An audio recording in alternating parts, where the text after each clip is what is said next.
तुम्हाला माझा जीव घेण्याने जर वाटत असेल की हा आवाज बंद होईल, तर धमकी देणारे किंवा हल्ला करण्याचा प्रयत्न करणाऱ्यांना एवढंच सांगेल की हा तुमचा भ्रम आहे. या भ्रमातनं शक्य तेवढं बाहेर या. त्या मला सोडायला आल्या होत्या. एका व्यक्तीने, ज्याची साधारण 6 फूट उंची आहे, समोरून अर्ध टक्कल आहे, ज्याचे एक गोलाकार असा कुंकाचा टिकला कपाळावर लावलेला, कानात बहुतेक त्याच्या एरिंग असावं, पांढऱ्या रंगाचा शर्ट, तो बोलत होता. जनरली जर कुणी रागात बोलत असेल तर आपण त्याला रिप्लाय करताना थोडे अलर्ट मोडला असू, परंतु तो अतिशय हसून बोलत होता. त्यामुळे मी खूपच बेसावध. मी म्हटलं, दादा मी बोलते तुमच्याशी, मी जरा माझं आय कार्ड आणि तिकीट शोधत आहे. मी सिक्युरिटी गार्डच्या डिपार्चर गेटच्या क्रमांक 1 वर थांबलेली आणि मी माझं तिकीट आणि माझं आय कार्ड शोधत आहे. एवढ्या वेळामध्ये त्याने 2-3 हाका मारल्या. अहो ताई, तुमच्याशी बोलायचंय, तुमच्याशी बोलायचंय. तर मला वाटलं कदाचित त्याला सेल्फी वगैरे घ्यायची असेल किंवा अजून काही बोलायचं असेल. म्हटलं, दादा थांबा, मी 2 मिनिटांनी बोलते तुमच्याशी. आणि त्यानंतर हसत हसत त्याने, म्हणजे त्याचा चेहरा एकदम हसरा चेहरा होता, पण हसत त्याने बोलायला सुरुवात केली. आणि तो म्हणाला, काय माज आलाय का? हिशोबात बोलायचं, नीट राहायचं. मला समजत नव्हतं की तो काय बोलतोय ते. मी पुन्हा एकदा, काय म्हणालात, काय म्हणाला? तर त्याने, मी तेच सांगतोय तुम्हाला, नीट राहायचं, फार बोलायचं नाही, बोलणं कसं बंद करायचं आम्हाला कळतं. मला समजलं नाही त्याचं बोलणं आणि मी थोडीशी अग्रेसिव्हली, माझी लहान मुलगी सोबत आहे आणि पहाटेच्या वेळेला एअरपोर्टवर फार चहलपहल नाही, अशा वेळेला आपण काय करावं हे मला अजिबात सुचलं नाही. तेवढ्यातही मी डेअरिंग करून पुढे गेले आणि म्हटलं, फार शहाणपण नाही करायचं, मलाही कळतं काय करायचंय ते. एवढ्या वेळात तो मागे सरकला.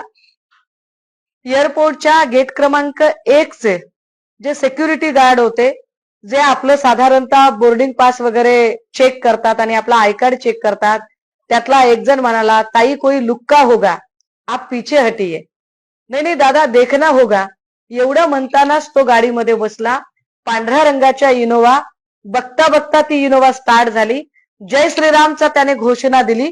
त्याने जितक्या जोरात जय श्रीरामची घोषणा दिली होती, त्याच्या कदाचित दुप्पट आवाजाने, त्वेषाने माझा आवाज वाढला आणि मी जय भीम जय संविधानची घोषणा दिली.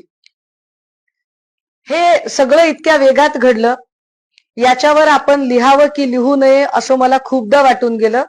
मात्र जर उद्या काही अजून याच्यापेक्षा जर भयंकर घटना घडली तर आपल्याकडे पुराव्यादाखल गोष्टी असाव्यात, म्हणून मी ही समाज माध्यमावरून माहिती दिली. माझं अजूनही म्हणणं आहे, या ठिकाणचे सगळे सीसीटीव्ही फुटेज कलेक्ट केले जावे, कारण ती गाडी पुन्हाही थांबली होती. मी सकाळी ऍडव्होकेट स्मिता कांबळे यांना आत्ताही बोलायचा प्रयत्न केला.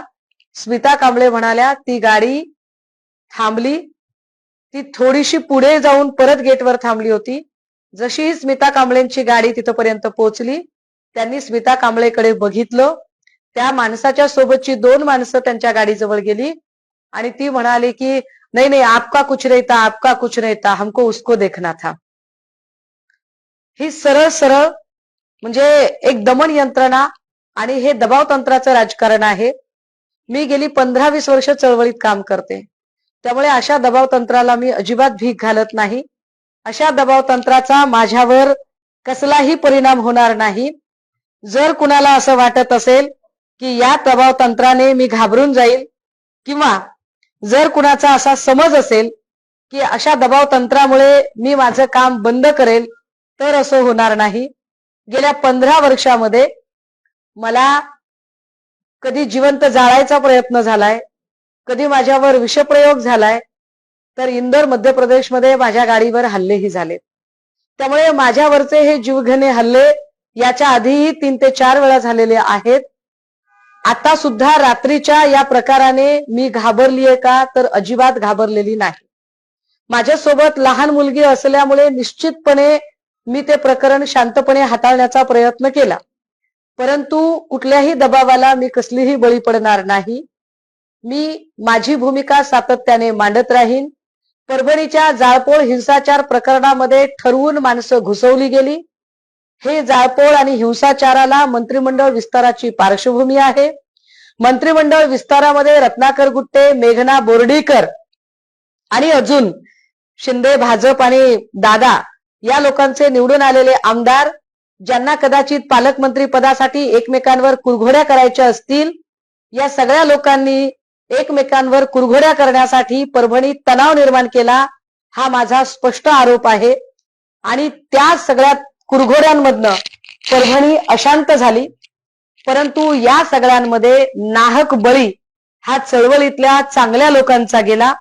सोमनाथ सूर्यवंशीची तर वेगळी चौकशी व्हावीच व्हावी, परंतु माझी पुन्हा मागणी असेल की यामध्ये शरद मरे, PI शरद मरे, PSI तुरनर आणि LCBचे PI घोरबान यांना तातडीने बडतर्फ करून यांची डिपार्टमेंटल चौकशी नाही तर स्वतंत्र पद्धतीची चौकशी व्हावी.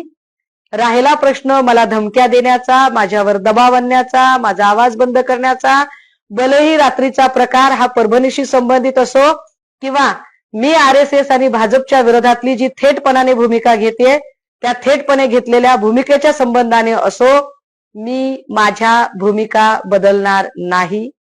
मी माझी आयडिओलॉजी बदलणार नाही.